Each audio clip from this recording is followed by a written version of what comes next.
يا أهلا بيكم. الضغط في كرة القدم مش إنك تجري ورا الكورة زي الطفل الصغير. الضغط فن، توقيت، وقبل كل ده قراءة لموقف اللعب. في لحظات معينة لو شفتها في الملعب لازم تدي إشارة لزمايلك دلوقتي وقت الصيد. النهاردة هنتكلم عن محفزات الضغط أو البريسنج تريجرز. إيه هي العلامات اللي لو حصلت بتكون دي الفرصة الذهبية عشان تخنق المنافس وتقطع الكورة؟ كوباية القهوة بتاعتك وركز معايا. العلامة الأولى ذا ويك باس، ودي أول وأشهر علامة. التمريرة الضعيفة أو البطيئة هي لما المدافع يلعب كورة لزميله وتكون الكورة ماشية ببطء. ده معناه إن اللاعب اللي هيستلم هياخد وقت أطول عشان يسيطر عليها، وهنا بنضغط بسرعة لأن المسافة اللي الكورة بتقطعها ببطء هي نفس المسافة اللي المهاجم بيقطعها بسرعة عشان يوصل للاعب قبل ما الكورة تستقر تحت رجله. العلامة التانية باك تو جول، دي بقى عزومة لأي مدافع.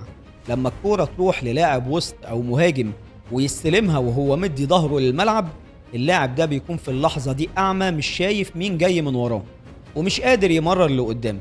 هنا لازم تضغط بقوة وتلزق فيه، لأن الخيار الوحيد قدامه هو إنه يرجع بالكورة لورا أو يغلط تحت الضغط.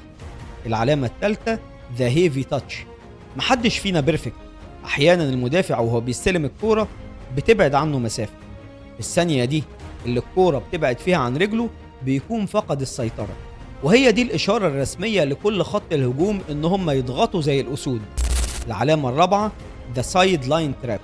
خط التماس هو أفضل مدافع معاك في الفرقة. لو الكورة تروح للاعب على الطرف هو حرفيا خسر 180 درجة من مساحة الرؤية والتحرك. لو قفلت عليه زاوية التمرير للداخل ما بيفضلش قدامه غير الخط. هنا الضغط بيكون جماعي عشان تخنقه في المساحة الضيقة دي وتجبره يغلط أو تطلع الكورة رمي التماس. العلامة الخامسة ذا بات فوت. التحليل قبل الماتش فايدته بتبان هنا. لو عارفين ان الظهير الايسر للمنافس ما بيعرفش يستخدم رجله اليمين واتلعبت له كوره مجبر انه يستلمها بيمينه، اضغط فورا. اللاعب هنا بيكون مرتبك وتفكيره كله منصب على ازاي يعدل جسمه، وده بيعطله ثانية او ثانيتين كافيين جدا انك تخطف الكوره. من الاخر الضغط مش مجهود بدني بس، ده ذكاء في المقام الاول.